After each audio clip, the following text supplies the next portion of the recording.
Welcome to Stories of Impact. I'm writer-producer Tavia Gilbert.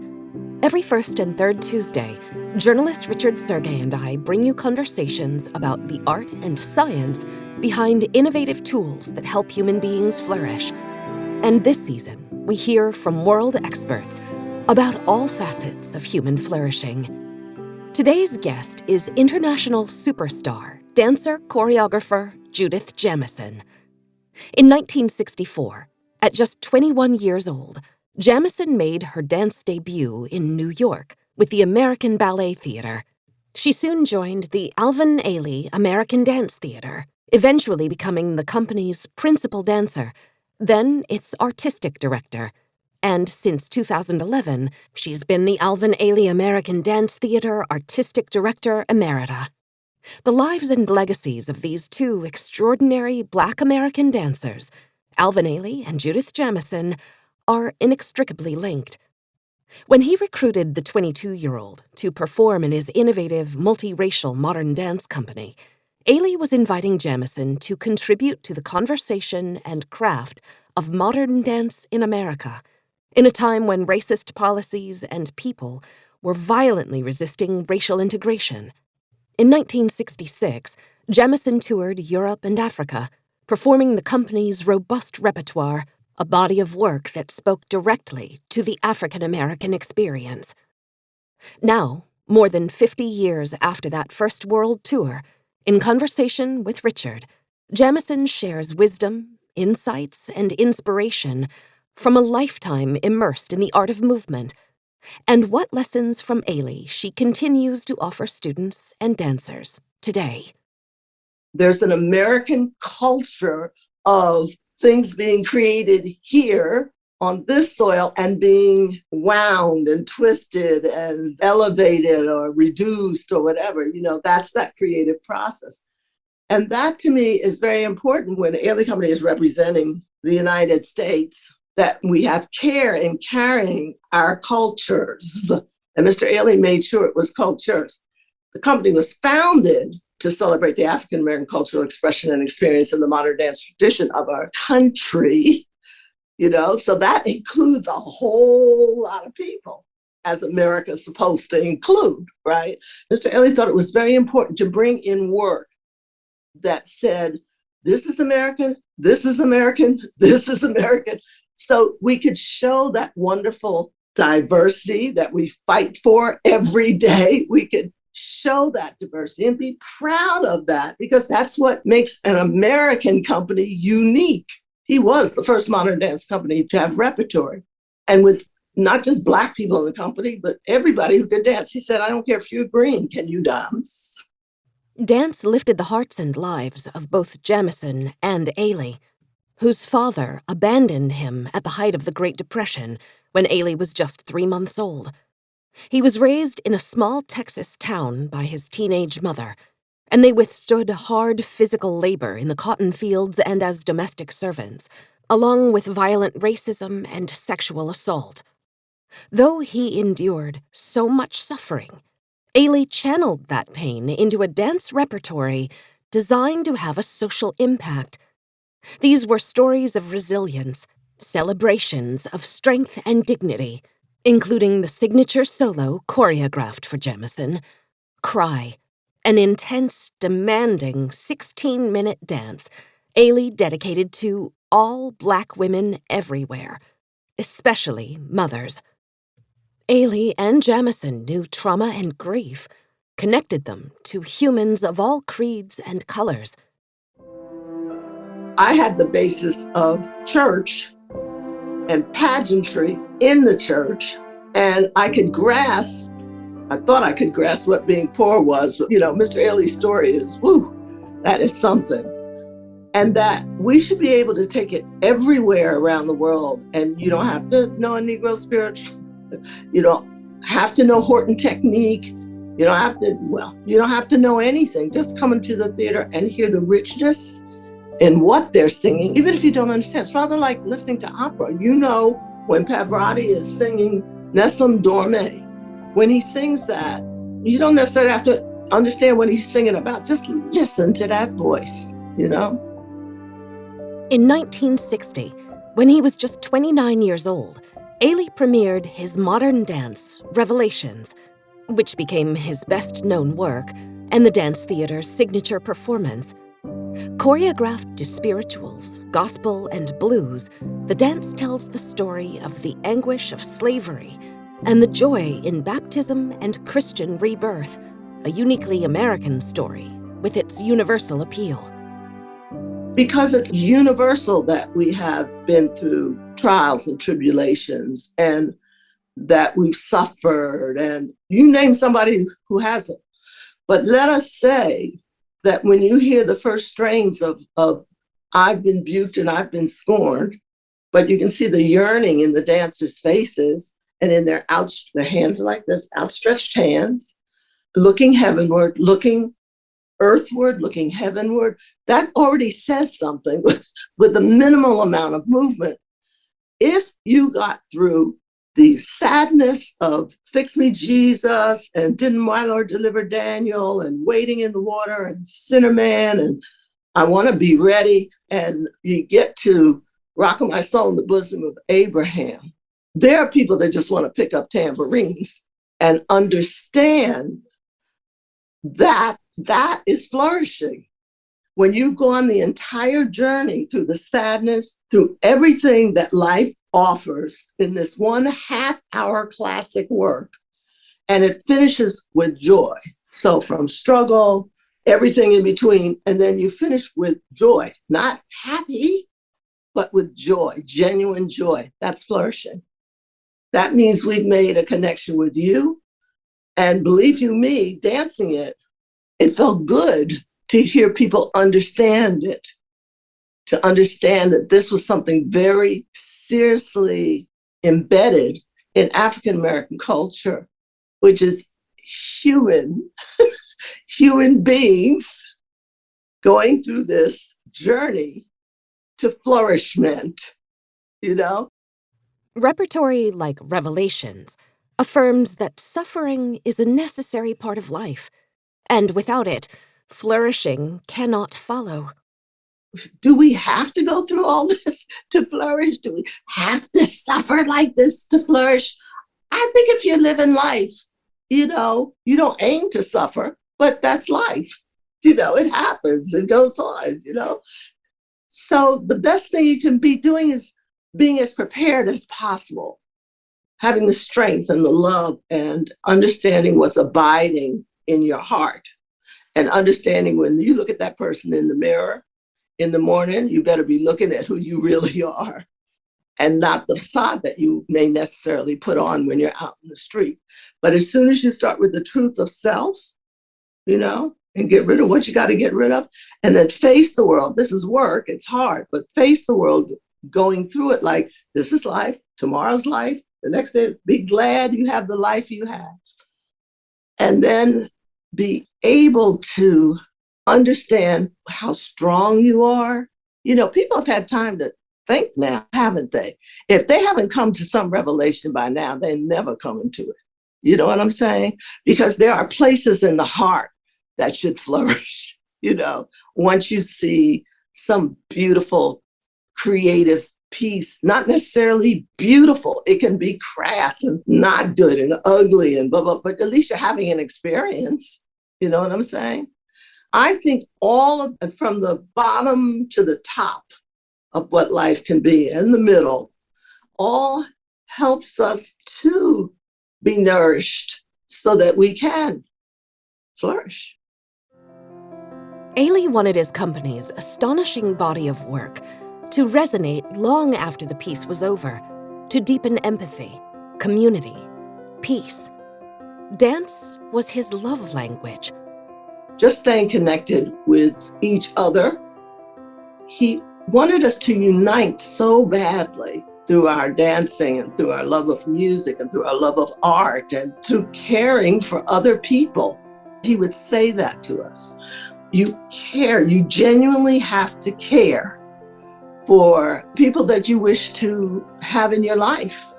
You have to care and you have to love what you're doing, absolutely love what you're doing, and realizing it's not just for you. That also means community, because Mr. Ailey was teaching and telling us, that's been his mantra, that was our mantra forever, as long as the company's been in existence, that you are dancing for people.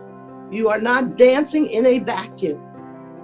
Jamison's hope has always been the same as Ailey's, that the universal, physical, visceral love language of dance would leave audiences electrified, galvanized. Mr. Ailey used to say, you got to dance, you have to educate, and you have to entertain, because it's a business. It's show business, you know? So there's a responsibility that you have to have this collective experience without trying. You don't have to try, you know? All you have to do is sit down, fasten your seatbelt, and hopefully something will come across your path that will make you feel different when you leave the theater, when you see a painting, when someone plays something, when someone sings something, when you see a show, to thrill the audience, move them, to move them one direction or the other direction, to have a moment of connecting with who you are as a human being. That, to me, is what anything in the arts is supposed to do. It's supposed to move you one way, the other way, up, down, sideways. I hate it, I love it, blah, blah, blah, blah, blah. But have a reaction, you know? Other dancers and other cultures' dances continue to fascinate and delight Jamison. Dance is the story of human history, offering audiences and dancers communion with generations past and present, with ancestral memory that exists at the cellular level. All these wonderful cultures around the world. I go to different places and you see these variations on who's dancing what and how are they moving that way and what music are they using. And, you know, it's far from me. But then something hooks in, because what they're doing sometimes, especially in Western Africa, I've seen dance. I've seen it in 9 countries across the continent, and it didn't even touch what hundreds of dances in a certain area of a certain state of a certain country. They're all different. They might use different instruments, whatever, but there's something very recognizable in how they're moving, you know? And I'll see that in, you know, tap dancing. I'll see that in, when I think of Irish jigs and tap, you know, and how that combined to make some of the greatest dancers in the world. That's coming from something, you know? It's coming from a root. It's coming from something that means something to people. And I think audiences recognize that we care about them, number one, otherwise we wouldn't be dancing our heads off. And that also we're there to just make them feel different. So when they leave the theater, then you know you kind of walk on air when you're leaving the theater. You've had a celebration. We're dancing for you. And that dance did come from people. People were dancing for a reason. I think because we have blood memories, if you're a dancer, there's a heartbeat in you that's telling you, you know, people, hundreds of millions of thousands, however long we've been on this planet, they weren't out here dancing, performing. They were dancing for rain and for babies and for crops. And so there's a connection there that it turned into performance and got frilled and flourished in that kind of way. Jamison can imagine how dancing for rain, babies, crops, organically grew into dancing for joy, for art, for human connection. Richard recalls Ailey's words. Dance comes from the people and is delivered back to the people. It's about embracing everyone. Then we started putting in all kinds of grace notes and accoutrement and all kinds of things. And then all of a sudden, the light bulb goes on in a generation where they go, oh my goodness, that person is connecting to what it is to be human.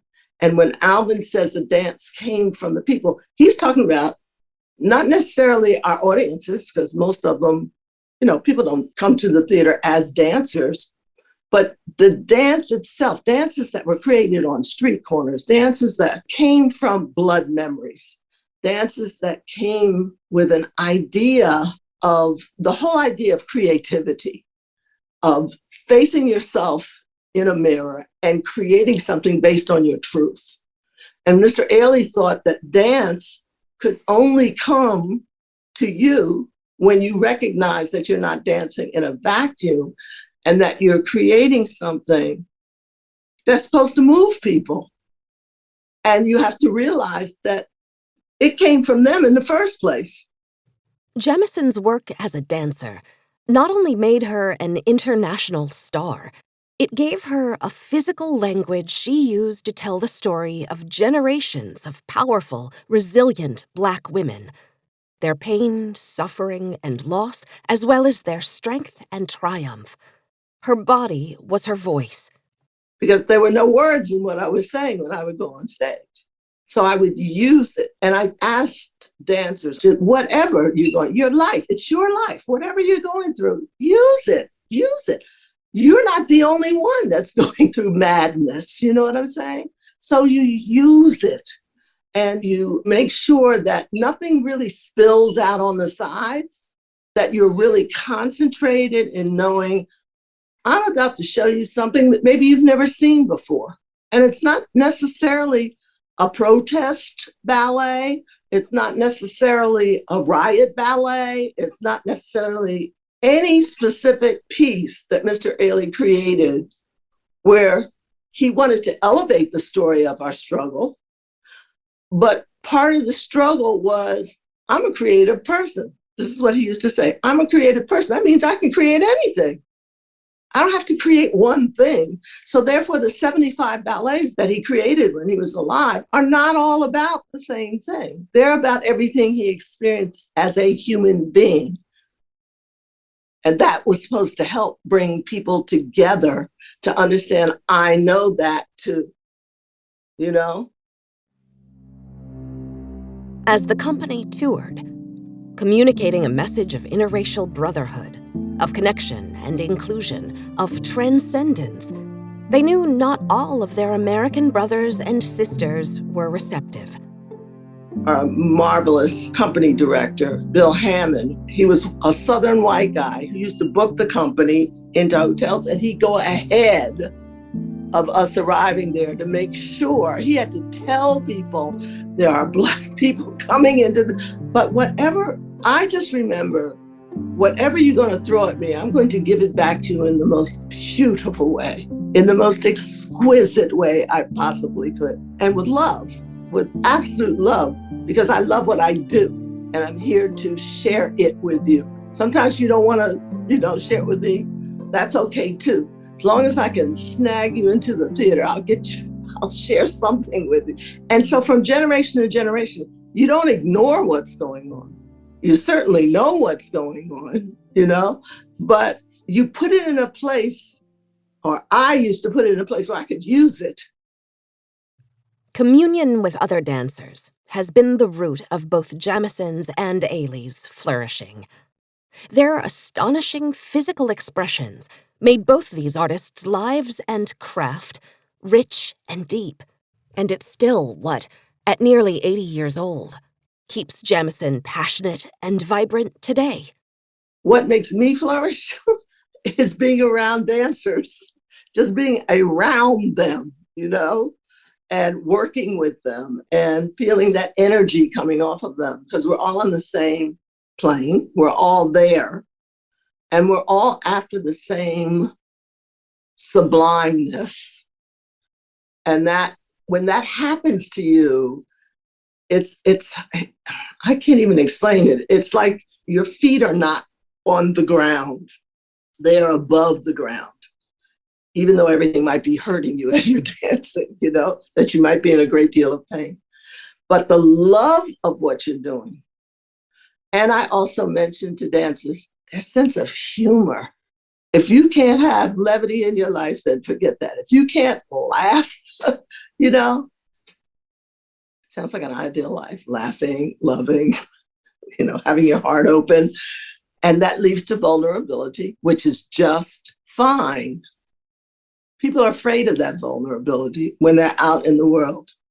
And it takes finding that right person, or being in a performance and sitting there and feeling what that love feels like, because it's being given to you and you can sense it. Gosh, these dancers must love what they're doing. Yes, they do. Yes, they do. And it's not coming from a superficial place. It has never been enough for Jamison to be masterfully athletic in her work. She has always embraced work that has demanded every fiber of her being, her body, her heart, her mind, her soul. And thus, the full inhabitation of each dance has been her lifelong spiritual practice. If you don't have a feeling, for me, that you could be lifted in mind, body, and spirit, when you're a dancer, you think all those things. When you see a spectacular jump, somebody that can really, do a grand jeté and jump like that, you don't think they're spiritually lifted? Some of them may not be. Some of them may just be able to jump high, But when you see that dancer go soaring across the stage, or when I was dancing and I could go soaring across, that was the closest thing to the other thing I wanted to do in my life, which was be a pilot. That was the closest I could get to it. And to this day, I still watch planes from my view. I love that kind of power and that kind of gigantic scope of what you're actually in control of until you think of the spirit. And then when I think of the spirit, and I grew up in the church, then that's what's lifting me. Art, any kind of art, any kind of creativity is worth its weight, is there to put comfort around your heart and your mind and your spirit. Judith Jamison embodies, literally, the myriad facets of flourishing.